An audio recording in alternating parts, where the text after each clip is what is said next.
안녕하십니까, 심상준입니다. 네, 이번 주에는 특히나 여러분들에게 두 건의 물건을 추천해 드리려고 합니다. 지난 화요일에 물건 하나 추천해 드렸죠. 네, 이번 주부터는 가급적 일주일에 두 건씩 여러분들에게 추천해 드리면 좋지 않을까 싶습니다.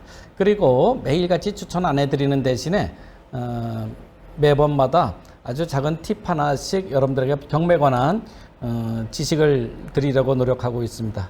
네, 오늘은 여러분들에게 토지 경매 물건, 오랜만에 토지 경매 물건을 추천해 드리고, 또 하나는 여러분들에게 지상권에 관해서 조금 설명해 드리려고 합니다.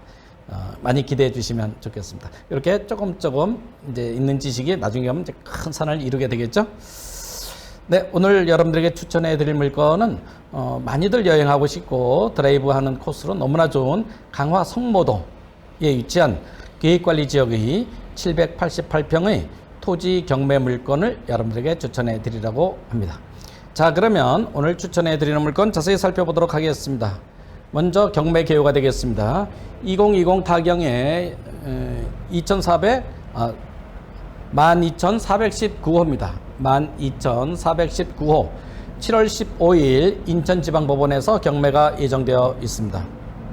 소재지는 인천광역시 광화군 삼산면 성모리 8-2번지입니다.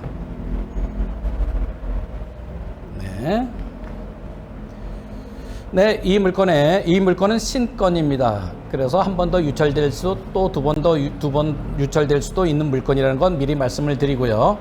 감정 가격과 최저 가격이 같죠. 신건이라서 4억 8,730만 3,200원이 현재 감정 가격이자 최저 가격이 됩니다.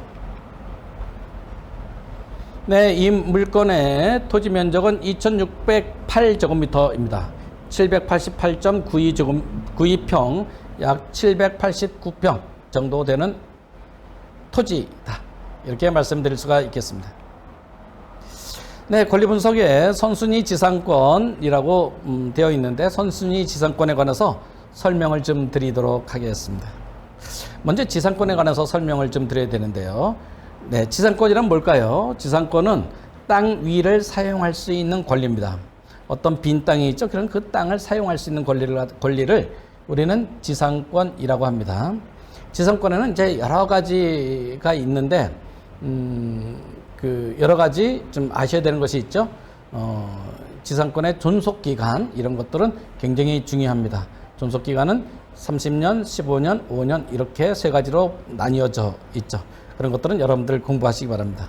오늘은 이 지상권에서 여러분들이 꼭 아셔야 되는 사항들을 좀 설명해 드리려고 합니다. 자, 우리 이런 경우가 있다고 우리가 우리 생각을 해 보시죠. A라는 분 소유의 나대지가 있다고 우리가 생각을 해 보시죠. 나대지는 토지 이외에 아무것도 없는, 즉 빈 토지, 아무것도 건축되어 있지 않은 아무것도 없는 이런 토지를 나대지, 이렇게 이야기를 합니다. 이 나대지가 있어서 A라는 분은 어떤 금융기관으로부터 예를 들어서 대출을 받았다고 해보시죠. 대출을 받았는데 감정평가를 해봤더니 대출액이 10억이었다. 우리 이렇게 가정을 해보시죠. 10억 원의 대출을 받았다. A 토지를 담보로 해서, 그러면 다르게 말씀드리면 A 토지에 근저당을 설정을 하고 돈을 10억을 대출 받았다, 이런 가정이 되는 겁니다. 그런데 이제 대출이란 것은 일반적으로 그렇죠. 한 번 대출하고 나서 이자를 계속 갚으면 대출은 일반적으로 특별한 사정이 없는 한 연장되는 특성이 있습니다.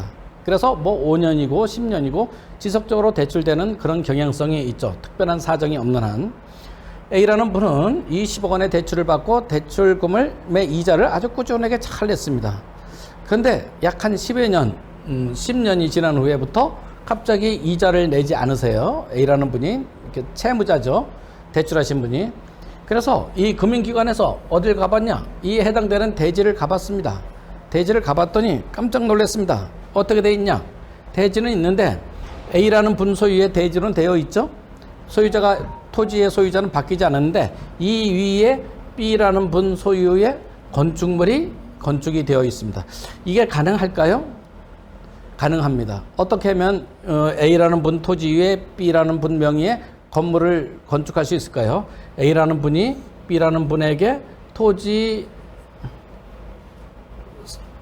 사용승 낙서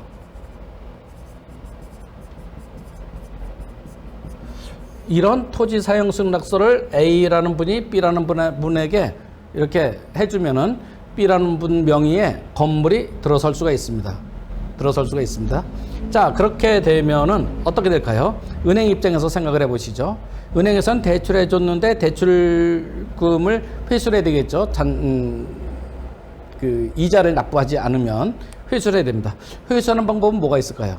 근저당을 설정하고 저쪽에서 근저당 설정하고 대출해 줬으니까 그러면 A라는 분 소유에 어디만 근저당이 설정돼 있나요? 토지에만 설정돼 있죠. 그래서 건물은 할 수가 없고 토지만 경매 신청을 할 수밖에 없습니다.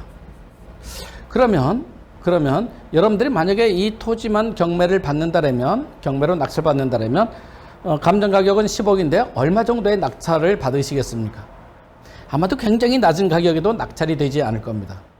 그러면 금융기관은 엄청나게 많은 손해를 볼 수가 있겠죠. 그죠? 손해를 볼 수가 있습니다. 따라서 이런 것을 방지하고자 이런 나대지에 대출을 해줄 때는 금융기관에서는 첫 번째로 당연하게 근저당 설정을 하겠죠. 담보권이니까요. 근저당 설정을 합니다. 그리고 또 금융기관에서는 이런 나대지에 대출할 때는 두 번째로 반드시 지상권 설정을 합니다. 자, 지상권 설정을 하면은 이 나대지는 어떻게 될까요? 나대지는 금융기관이 사용할 수 있는 권리가 있는 거죠. 근데 금융기관에서는 이 지상권 설정한 것이 이 나대지를 실제로 사용한다기보다도 이 위에 건물을 함부로 짓지 못하게 하기 위함입니다. 지금 여기와 같죠. 그러면 금융기관에서 이 나대지 위에 지상권을 설정하면 그 다음은 어떻게 해야만 여기 건물을 지을 수 있을까요? 반드시 지상권자의 동의를 얻어야만, 동의서가 있어야만 건축 허가가 납니다. 건축을 할 수 있습니다. 따라서 여기서는 함부로 지상권을 설정하는 것은 금융기관에서 이 땅을 지상권으로 땅을 사용하려고 하는 목적이 아니라 담보권을 더욱더 확실하게 유지하기 위하여 설정하는 것이 이 지상권이 되겠습니다. 따라서 여러분들도 어떤 대출을 누구에게 나대지를 담보로 대출을 돈을 빌려주신다던가 할 때는 반드시 무엇을 하셔야만 되겠습니까? 지상권 설정을 하고서 근저당 설정과 지상권 설정을 동시에 하고 대출을 해 주셔야만 합니다. 그런데 여기서 또 이런 문제가 있습니다. 그러면 근저당 설정할 때 대출해 줄 때 여기 있는 근저당 설정과 지상권 설정을 동시에 하는 거죠. 같이 하는 겁니다. 같이 하는데 이런 문제가 있습니다. 일반적으로 이런 근저당과 지상권 설정을 하면 누가 할까요? 아마도 뭐 법무사가 다 대신해서 해주겠죠. 근데 이런 문제가 있습니다. 법원이 아니라 등기소에 등기 신청을 하는 거죠. 등기 신청을 할 때 근저당 설정 서류가 있고 지상권 설정 서류가 있습니다. 근데 지상권 설정 서류를 먼저 올리고 근저당 설정 서류를 아래 올리면 접수번호가 지상권 설정 서류가 근저당 설정 서류보다 접수번호가 한 번호가 더 빠르게 될 수밖에 없겠죠. 그러면 우리가 권리에서 이렇게 봤을 때 순서대로 하면은 여기가 지상권이 되겠고요. 여기가 근저당이 됩니다. 근저당의 효력은 지상권보다 한 번호가 밀리게 됩니다. 자, 말소기준 권리는 어떤 거죠?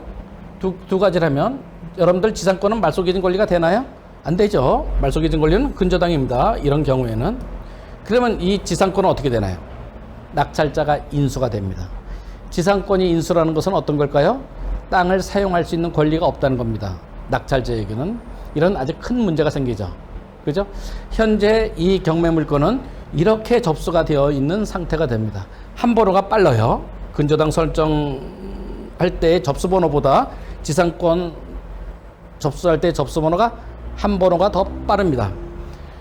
자, 그래서 이런 경우에는 여러분들이 꼭 확인해 보셔야 되는데 여기 지상권자는 지금 이 지상권이 잘 설정되어 있는 것이 더 낙찰에 좋을까요? 그렇지 않겠죠? 지상권이 없어야만 사람들이 편안하게 응찰을 해서 높은 금액에 낙찰되어야만 이 대출 금액을 다 많이 회수할 수가 있지 않겠습니까? 그래서 일반적으로 이 금융기관에서 지상권을 설정했을 때는 지상권은 말소시켜 주는 것이 일반적인데 확신을 할 수가 없습니다. 따라서 응찰하시기 전에 반드시 이 근저당권자인 금융기관에 지상권을 말소시켜 줄 것인지를 확인하고서 응찰하셔야만 됩니다. 약간 복잡하나요? 네. 그렇게. 그래서 이 현재 오늘 추천해 드리는 이 물건의 경우에는 이렇게 근저당보다 지상권이 먼저 설정이 되어 있는데 금융기관에서 이 지상권은 말소시켜 준다고 법원에 서류를 제출을 해 놓은 상태입니다. 그래서 별 문제가 없겠다라는 것입니다. 여러분들 이제 나대지 대출 받을 때 나대지를 여러분들 담보로 해서 누군가에게 돈을 빌려주실 때도 반드시 하셔야 되는 것이 무엇이겠습니까? 지상권 설정이라는 것.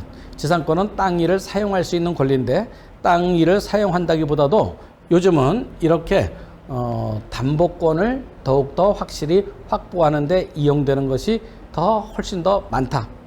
이렇게 말씀드릴 수가 있겠습니다. 여러분 이제 이 지상권과 금융기관 간의 관계 혹시 이해를 하셨는지 모르겠습니다. 오늘은 이 지상권에 관해서 간단히 한번 설명을 드렸습니다. 지상권은 공부할 게 굉장히 많습니다. 공부하실 분들은 많이 공부하셔야 되겠죠?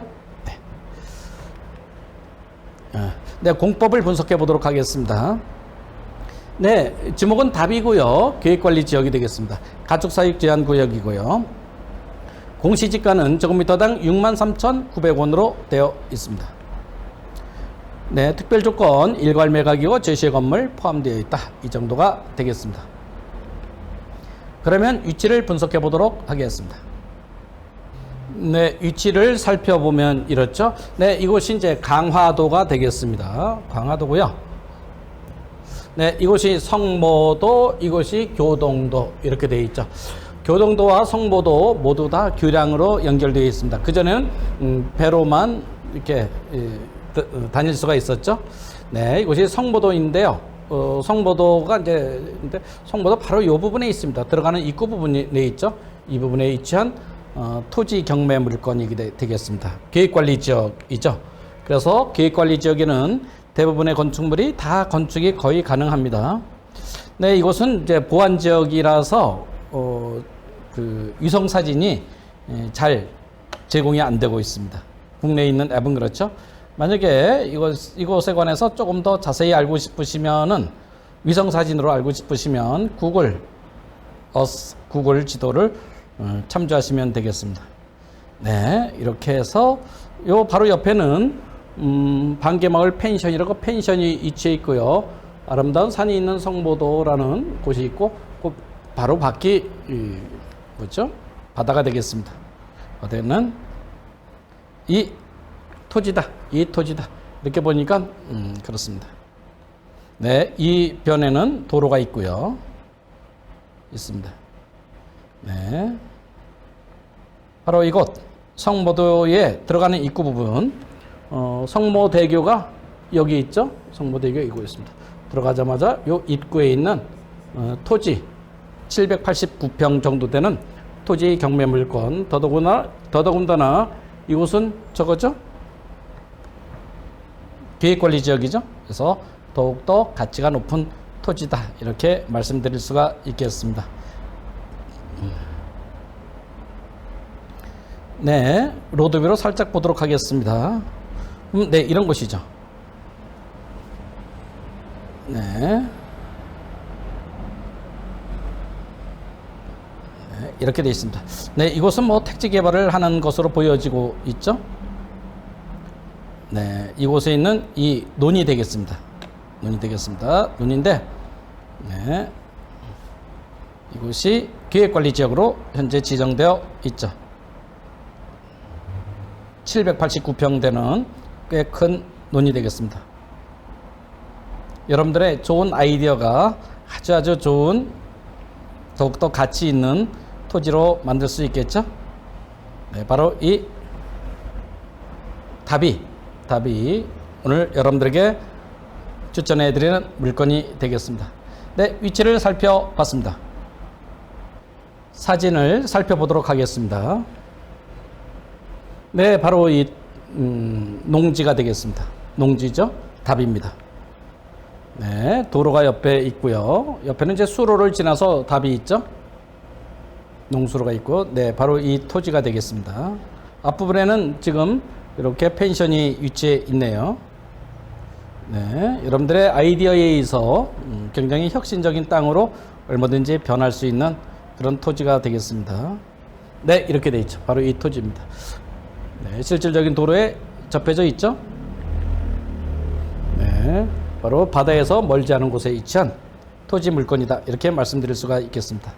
네, 오늘은 여러분들에게 인천광역시죠. 인천광역시 광화군 삼선면 성보도에 위치한 농지 토지 경매 물건을 소개해드렸고, 아울러서 지상권에 관한 것도 여러분들에게 간단히 설명을 드렸습니다. 오늘도 시청해 주셔서 감사드리고요. 철저히 임장 후에 응찰하셔서 좋은 결과 있으시기 바라겠습니다. 감사합니다.